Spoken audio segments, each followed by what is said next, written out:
Hello, everybody. Welcome to the show. Thanks for joining me tonight on Off Limits. Tonight we're talking about gay myths. By the way, if this is your first time listening to the show, the Off Limits Show, you can go to offlimitsshow.com. You can go to Spreaker.com. That's Spreaker.com. Also, Twitter and Facebook on there as well, and also on iTunes and iHeartRadio.com. So feel free to check me out in all of those places anytime you like.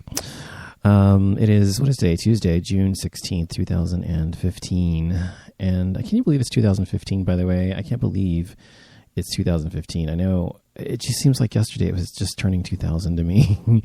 Of course, I may be just mired in the past because I, like the 90s and missed them so much. But I certainly seems like just yesterday it was the 90s, and we're already 2015. And thinking back to all the shit that's happened in the past 15 years to me, and the things I've endured and gone through, and changes in my life, and it's amazing that we're 15 years into a new millennium. I mean, crazy. But I mean, I'm sure most of you have come to that conclusion already on your own and have already made peace with it. But it's just fascinating to me that we're still we're this far into the 2000s already. Considering I was born in 1975, that sounds so old now. I know when I was a kid, the 70s didn't seem very far away because, it was just, the last decade, and it was a couple decades ago, and it was a few decades ago now. So it's like, Jesus, it just doesn't go away. It keeps going on and on and on. But anyway, welcome to the show. I was reading an article about gay myths, and I thought I would discuss that tonight because I felt it was something interesting to talk about. A lot of the problems we as gay people or GLBT community have are related to myths and lies and stereotypes that are out there about gay people and gay, lesbian, transgender, bisexual people. And I think it's unfortunate because we certainly have, we, just like anyone else, are not one-dimensional beings. We are multidimensional, and we are, as I've said before on my show, one of the most, if not the most diverse, minorities or oppressed groups in the world, because we encompass so many different types of people in our group. We have black people, white people, Hispanic people, Asian people, all races, all religions, all sexes, all everything. So all financial backgrounds. We have it all. So it is easy for opponents of gay rights, or people in general who don't like gays, or people who are just misinformed or ignorant about gays in general. When I say gays, of course, I mean GLBT. I'm not going to say GLBT every time, okay? So you know what I mean when I say gays. I mean the entire community. GLBTQIA, okay? Gay, lesbian, bi, transgender, questioning, intersex, and even allies. So I think when we are, as gay people, are cast into a certain light by people, specifically by people who are pastors or preachers or priests or people of religious cloth of some sort, we are often cast in a negative light, and they often say all of these horrible things about us, and because they have an agenda. They're often talking about the gay agenda, which is simply just to have gay rights and equality, but their agenda is to keep us from having them and to curtail them and make sure that we are somehow continually relegated to a second-class citizenship. And so that is their agenda. And so as a result of that, one way to do that is to vilify a group of people, and they're trying to vilify us, and they have, and they do. I mean, as far back and well before, but, as far back, of course, as Anita Bryant in the 70s. And before that, with those horrible and horrid anti-gay propaganda videos about all gay men being pedophiles and about how gays are mentally sick and ill and so forth. So, I mean, it started a long time ago, and I'm sure well before that, but it's been going on for so long that people just continually believe these things without any regard for factual or fact-checking or for finding out what is and isn't true. Just taking it as truth because that's what they were taught by their parents or their pastor or their priest or whatever, or their friend, or they learned it in the classroom or wherever they learned it. they learned it, and they've never really questioned whether it's true or not. And that, unfortunately, has been what's happened for so long in society. So I wanted to list a few other things and talk about them, and a few of the myths about we as the GLBT community, and then we're going to go into the news, what's going on in the news, and then we're going to go. So should be a short show. But anyway, so the first thing is that LGBT people are more promiscuous. And this is one of the biggest ones. Specifically, gay men are far more vilified in this sense than lesbians generally are, although that's not necessarily true all the time. Generally, gay men are seen to be highly promiscuous people. Now, the article said that in 2010 OkCupid poll had 98% of the gay people responded that they had 20 or fewer partners in their lifetime. And the heterosexuals, 99% of the heterosexuals responded exactly the same. So that means that we're pretty much just like everybody else. We seem to have, about the same as heterosexuals do in terms of partners. It is not true generally that LGBT people are more promiscuous. Now, everyone's different. I've known people when I was younger. I had a friend whom had slept with over 1,000 people by the time he was like 22. He was what you might call promiscuous. He was gay. And, but I've also known women who were very promiscuous, who had just as many partners as quickly, who were heterosexual, and men, LeBron James, right? Or whatever that guy's name, Magic Johnson, whoever it was that had all the fucking partners. But I mean, we have a bazillion different examples of people on both sides of the fence, gay or straight, that have been promiscuous. And, I've had far more than 20 partners in my lifetime, but I haven't had 1,000 or anywhere near that. I've had,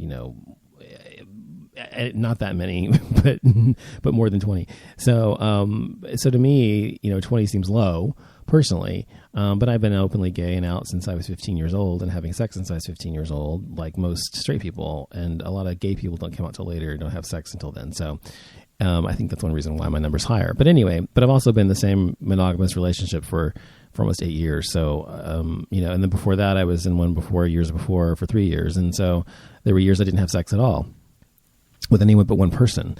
So it's all about if you're in a relationship. It's about if you're not in a relationship. If you're single and you're dating, I think, it's perfectly acceptable to have sex with somebody, maybe every other month or something. I don't know if you're single and dating. If you're, I don't know, it just depends. I think it's acceptable to have sex with as many people as you want, personally. I don't really think it's a judgment call for anyone to make about how many people have sex with people. It's just that the anti-LGBT people out there try to make the fact that gay people have sex at all make us seem as if we're sexually ravenous and can't control ourselves, and we're all about sex, and that's all that being gay is about. And of course, we all know that that's not true. But that's the reason that it becomes an issue, not because there's anything wrong with sleeping with a lot of people.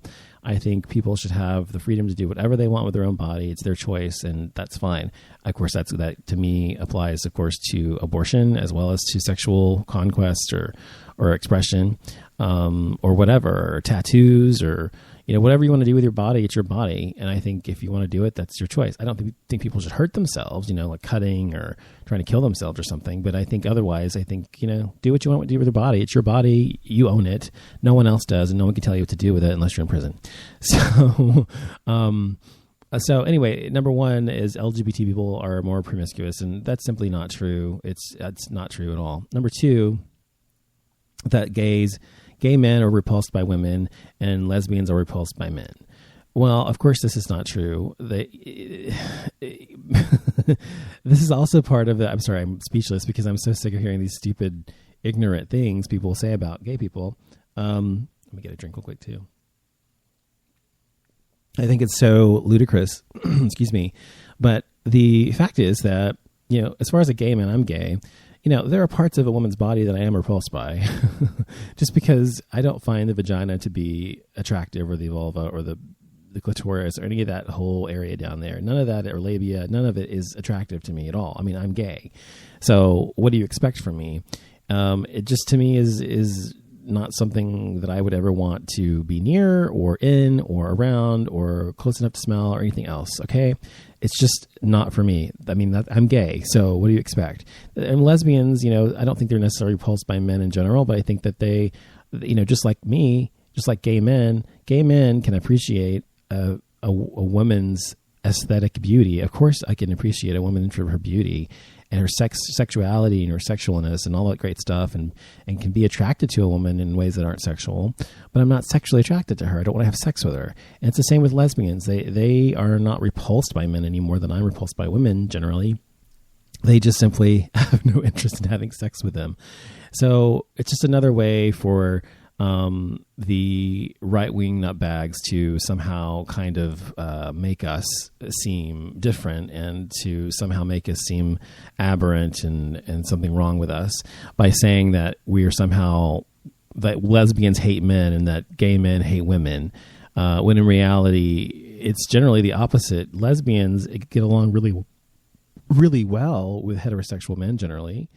And gay men get along really well with heterosexual women because they all have something in common. Gay men, heterosexual women like dick, and lesbians and straight men like pussy. So there you go. I mean, it's not rocket science.